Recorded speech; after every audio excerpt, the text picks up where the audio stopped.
പടം കുഴപ്പമില്ലാത്തൊരു പടമാണ്. അതായത് എന്താ പറയുക, സിറ്റുവേഷൻ കോമഡീസും കൗണ്ടേഴ്സും ഒക്കെ ഉള്ളൊരു പടമാണ്. 2 മണിക്കൂർ ഡ്യൂറേഷനാണ്. നമുക്ക് ഈ ഒരു 2 മണിക്കൂറിനകത്ത് അങ്ങനെ ലാഗോ ബോറോ ഒന്നും ഇല്ലാതെ ഒന്ന് കണ്ടിരിക്കാവുന്നൊരു പടമാണ്.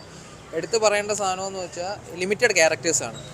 വന്നു പോകുന്ന ക്യാരക്ടേഴ്സ് അല്ലാതെ ഒരു 5-6 ക്യാരക്ടേഴ്സിനെ സ്ട്രോങ് ആയിട്ട് പിടിച്ചാണ് ഈ പടത്തിൽ എങ്ങനെ നിർത്തിയേക്കുന്നത്. അങ്ങനൊരു സ്റ്റോറിയാണ്.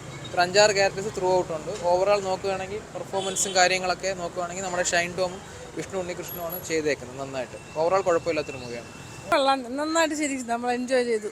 അത്ര തന്നെ. അല്ല, കഥയെന്ന് പറയാൻ ഇപ്പം ഈ സാഹചര്യത്തിൽ ഈ കാലഘട്ടത്തിലൊക്കെ നടക്കുന്നില്ലേ, ആ കാര്യങ്ങളൊക്കെ എടുത്ത് കാണിച്ചിട്ടുണ്ട്. സ്ത്രീ കഥാപാത്രങ്ങൾ പ്രത്യേകിച്ച് പറയാനാണ് നന്നായിട്ട് ആക്ടിവേറ്റ്. വിഷ്ണു ഉണ്ണികൃഷ്ണൻ്റെതൊക്കെ നന്നായിട്ടുണ്ടായിരുന്നു. തമാശ ചിരിക്കാം, നന്നായിട്ട് ചിരിച്ച് ചിരിക്കാൻ കുറച്ചായിരുന്നു. അത്ര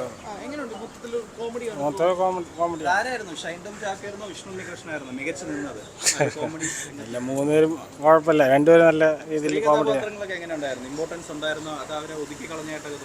ഇല്ല ഇല്ല ഇല്ല, ഇമ്പോർട്ടൻ്റ് ഉണ്ടായിരുന്നു, കുഴപ്പമില്ല.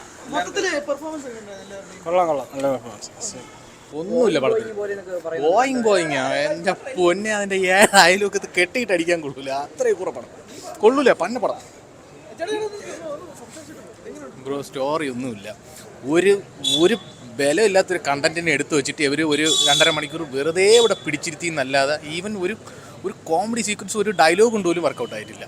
ഒന്നും കൊള്ളില്ല. കുറച്ച് വെള്ളം അടിക്കുന്നത്, കുറേ പെണ്ണുങ്ങൾ അങ്ങോട്ടും ഇങ്ങോട്ടും ഒരു മാറ്റുന്നു, കൊണ്ട് കിടക്കുന്നു, ഇതൊക്കെ തന്നെ. ഇതൊക്കെ നമ്മൾ കണ്ട് വെറുത്ത സംഭവങ്ങൾ വീണ്ടും വീണ്ടും കാണിച്ചത്.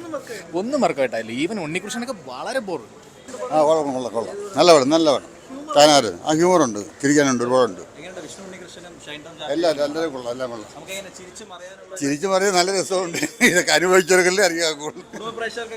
കാണാൻ ഇഷ്ടം. പടം ഓടും, നല്ല പടം. Okay okay.